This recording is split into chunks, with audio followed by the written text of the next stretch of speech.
देखिए, इस केस में एक मुद्दई है मेहदी अली काज़मी साहब। वो मेरे क्लाइंट हैं। उसके अलावा 22 करोड़ लोग इस केस के बारे में क्या सोचते हैं, मुझे उससे गर्ज ना होना चाहिए ना है। ज़्यादा से ज़्यादा हो सकता है तो जिस मौजूद अदालत या अदालतों के सामने ये केस है वहाँ पे जज साहिबान क्या मौक़िफ़ रखते हैं। अब मैं केसेस या कोई भी वकील इस बात पे केसेस तो नहीं करता कि आवाम का इसके बारे में क्या व्यू है, क्या राय है। ना मैंने इस हवाले से ये केस लिया है। मेरा ये केस लेने के लिए जब इन्होंने मुझसे रब्ता किया, मैंने जो एग्री किया था उसकी बुनियादी वजह ये थी कि इस केस में हाई कोर्ट का एक फ़ैसला आया था और मेरे ख़्याल में उस फैसले के अंदर कुछ कमियां थीं। कानून का इतलाक़ मेरे नज़दीक शायद उस तरीके से नहीं हुआ जैसे होना चाहिए था, चूँकि चाइल्ड मैरिज केसेस या इस तरह के अबडक्शन केसेस मैंने पहले भी किए हैं और सिंध हाई कोर्ट से हमें जो नज़ीरें नज़र आती हैं वहाँ पे जब तक मेडिकल बोर्ड ना हो तब तक बच्ची की एज को नहीं देखा जाता और अगर एज को लेके बहुत कंट्रोवर्सी हो तो मैटर ट्रायल कोर्ट को रेफ़र कर दिया जाता है और उस दौरान बच्ची को शेल्टर होम भेज दिया जाता है और बच्ची की जो स्टेटमेंट है वो फेस वैल्यू पे नहीं ली जाती है। बट यहाँ जज साहिबान ने चूँकि उसको असर्ट किया कि जी हमने एक स्टेटमेंट रिकॉर्ड किया है, तो जज साहिबान ने अपनी कॉन्फिडेंस का इजहार किया कि जी हमारे सामने स्टेटमेंट और हम मुतमईन हैं। तो अब आप ये अपील में सुप्रीम कोर्ट के सामने या ये चीज़ करना कि जी वो जज साहिबान जिन्होंने स्टेटमेंट रिकॉर्ड किया था वो मुतमईन है तो उसको कैसे चैलेंज किया जाए। तो हम बुनियादी तौर पे सुप्रीम कोर्ट गए और इसलिए गए क्योंकि हमारे रास्ते की सबसे बड़ी रुकावट थी वो एक एज सर्टिफिकेट था जिसको बग़ैर कहे और एक तरीके से ये भी कह दिया कि जी एज के बारे में कंट्रोवर्सी है, हाई कोर्ट ने अपने ऑर्डर में कहा और हम आईनी जुरिस्डिक्शन के अंदर ये मामला तो तय नहीं कर सकते कौन सा डॉक्यूमेंट सच्चा है कौन सा झूठा है।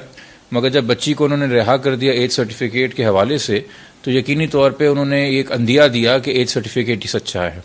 और जब हाई कोर्ट ने एक डॉक्यूमेंट की एक तरीके से prima facie on the face of it तस्दीक कर दी है या कम से कम इस हद तक कि उसकी बेस पे बच्ची आज़ाद कर दी है, तो फैमिली कोर्ट का भी उस पर एक असर पड़ता, ट्रायल कोर्ट का भी उस पर असर पड़ता। अब हाई कोर्ट के इस फैसले को तो सही या करेक्ट या उसके ऊपर कोई तशरीह सुप्रीम कोर्ट ही कर सकता है।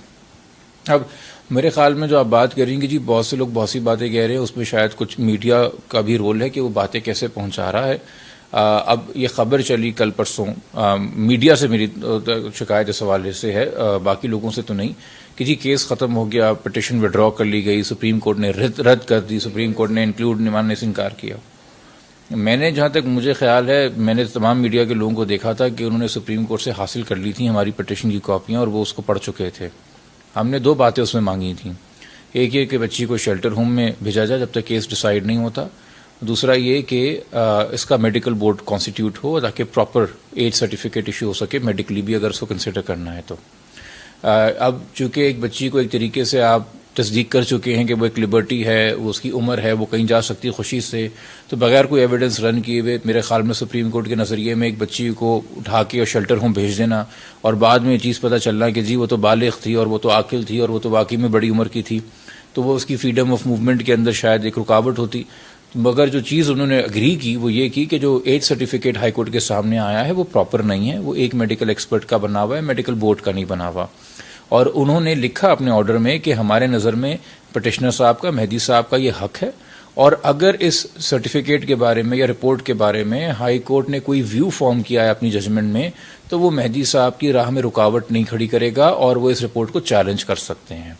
और आज आपने उसका नतीजा देखा कि सुप्रीम कोर्ट ने जो ऑर्डर दिया था, जब मजिस्ट्रेट साहब के सामने पुलिस चलान पेश कर रही थी तो सी क्लास में है, उनके नज़दीक ये केस ही झूठा है, उनके नज़दीक एज सर्टिफिकेट सच्चा है, उनके नज़दीक बच्ची 17 साल की है, 17 साल की है तो कानूनी तौर पे वर्गलाने में नहीं आ सकती। जो बच्चियाँ कानूनी तौर पे एक्सेप्ट की जाती हैं कि वर्गलाई जा सकती हैं वो अंडर 16 होती हैं।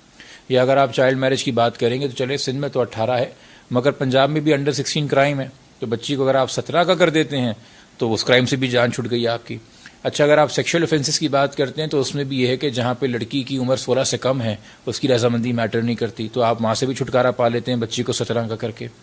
तो पुलिस ने तो ये मौक़िफ़ इख्तियार किया हुआ है कि ज़हीर अहमद को हमने किसी तरह से बरी करवाना है और इस केस को किडनैपिंग साबित नहीं होने देना। ये व्यू सिंध हुकूमत ने बहुत अर्ली एक हस्ब बेजा की कार्रवाई के अंदर एजी साहब ने लिया। मैं हैरान हूँ, मैं परेशान हूँ कि सिंध हुकूमत, पीपल्स पार्टी की हुकूमत एक तरफ दावे करती है और कानून बनाती है बच्चों का ख्याल रखने के लिए और उनके एजी क्या आर्गूमेंट्स दे रहे हैं, और दूसरी तरफ जो है सिंध हुकूमत ने अपने हेल्थ डिपार्टमेंट के मातहत एक ऐसा सर्टिफिकेट जमा करा दिया हाई कोर्ट में जो कि उसको वो खुद डिसोन कर रहे हैं। आपको पता है डॉक्टर इफ्तिखार पुलिस सर्जन जो हैं इस कंट्रोवर्सी के बाद अपने ओहदे से भी फारिग हुए। तो आज जब हमने ये चीज़ें रखी और सुप्रीम कोर्ट का ऑर्डर रखा तो मजिस्ट्रेट साहब ने वो चालान रिफ्यूज़ कर दिया एक्सेप्ट करने से सी क्लास में, और उन्होंने फर्दर इन्वेस्टिगेशन ऑर्डर कर दी और उन्होंने कहा कि मेडिकल बोर्ड बनेगा, इसके अंदर एज डिटर्मिनेशन होगी और ये बहुत ज़रूरी है क्योंकि सारे के सारे ऑफेंसेस ही एज स्पेसिफिक हैं। तो जो हमारे सारे खदशात थे वो सच हो गए तरीके से। इसी केस के बारे में आप लोगों की बात कर रहे हैं, मैंने कहा लोगों की राय मैटर नहीं करती, बट हाँ जो केस से जुड़े हुए हैं, जो केस पर असरअंदाज हो सकते हैं, for example Sindh police investigate वो कर रही है। आईजी साहब, सूबे के आईजी ने पिछले जुम्मे को 8 दिन पहले ये बयान दिया कि जी ये केस खत्म हो गया, ऐसे मजीद बात ना करें, बच्ची का मामला है। उन्होंने शायद इस नौयत में किया होगा कि जी छोटी बच्ची उसके साथ डिस्कस ना किया जाए, बट उन्होंने केस खत्म हो गया उसका ये तासर भी दिया गया कि जी अब इन्वेस्टिगेट करने को कुछ नहीं रहा। तो आज मजिस्ट्रेट साहब कैसे कह रहे हैं कि केस को फर्दर इन्वेस्टिगेट किया जाए? जुडिशल ऑर्डर है। तो एक सब जुडिस मामले में जिस तरह से राय कायम की गई हुकूमती वकीलों की जानिब से और राय कायम की गई पुलिस की जानिब से, वो बड़ी अफसोसनाक बात है। हाँ, आज मैं ये अप्रिशिएट करूँगा कि गो के DPP deputy prosecutor public prosecutor के ऑफिस ने इस सी क्लास के चलान पे कोई ऑब्जेक्शन नहीं रेज किया था और उनके ख्याल में इसको सी क्लास ही होना चाहिए था। जब आज उन्होंने सुप्रीम कोर्ट का ऑर्डर देखा और उसके तनाजुर में हमारे आर्गूमेंट सुने तो उन्होंने भी ऑफिशियली कोर्ट के सामने एग्री किया कि सर फर्दर इन्वेस्टिगेशन होनी चाहिए और उन्होंने कंटेस्ट नहीं किया। तो उन्होंने भी as a responsible officer of the court जो है आज अपनी जिम्मेदारी निभाई। नहीं जी, पंजाब में क्यों होगा ना? देखिए, एक रिपोर्ट है जो सिंध में जनरेट हुई है, सिंध के डिपार्टमेंट से जनरेट हुई है, उस रिपोर्ट को चैलेंज किया गया है। अब उस रिपोर्ट को चैलेंज एनालाइज तो सूबे का ही बोर्ड करेगा ना, दूसरे सूबे का बोर्ड कैसे कर सकते? देखिए, क्या सराइयों पर तो मैं तबसरा करता नहीं हूँ, जब वो होगा तो हम देखेंगे। फिलहाल अदालत के ऑर्डर्स हैं और प्रोसिक्यूशन विटनेस है, और अगर प्रोसिक्यूशन विटनेस वारंट्स के बावजूद भी नहीं आती, जो कि देखें एक है बच्ची को ढूंढ के लेके आना, एक है कि बच्ची के वारंट्स इशू करना कि उसको अपनी कस्टडी में आईओ लेके आए और प्रेजेंट करे मेडिकल बोर्ड के आगे, इन दोनों पावर्स में भी फ़र्क है। अब हम तो ऑलरेडी पुलिस के इस मौजूदा इन्वेस्टिगेशन ऑफिसर पे डीएसपी शौकत अली शाहानी साहब पे वैसे ही एतबार नहीं करते और अदम एतबार के हवाले से और अदम तहफ़्फ़ुज़ के शिकार हैं हम इनकी इन्वेस्टिगेशन को लेके, इनके रवैये को लेके। और हम 17 जून को आईजीपी सिंध को लिख चुके हैं इस हवाले से और एआईजीपी इन्वेस्टिगेशन सिंध को भी लिख चुके हैं, मगर वो हमारी एप्लीकेशन पर कोई कान फिलहाल नहीं धर रहे हैं। और हमें लग रहा है कि आईओ साहब को भी चेंज कराने के लिए कम से कम एक रिकमेंडेशन लेने के लिए कि आईओ साहब को चेंज किया जाए, हम अदालत के पास जाएं। तो अगेन एक छोटी बच्ची का मामला है, हम मानते हैं इस बात को, हम जानते हैं इस बात को कि इस केस के अंदर सिंध हाई कोर्ट ने जो है एक आईजी साहब को ऑलरेडी अपने ओहदे से फारिग किया था, क्योंकि उनकी नज़र में वो अपनी ड्यूटीज़ परफॉर्म नहीं कर रहे थे। वजह इसके कि उसको एक सीख लिया जाता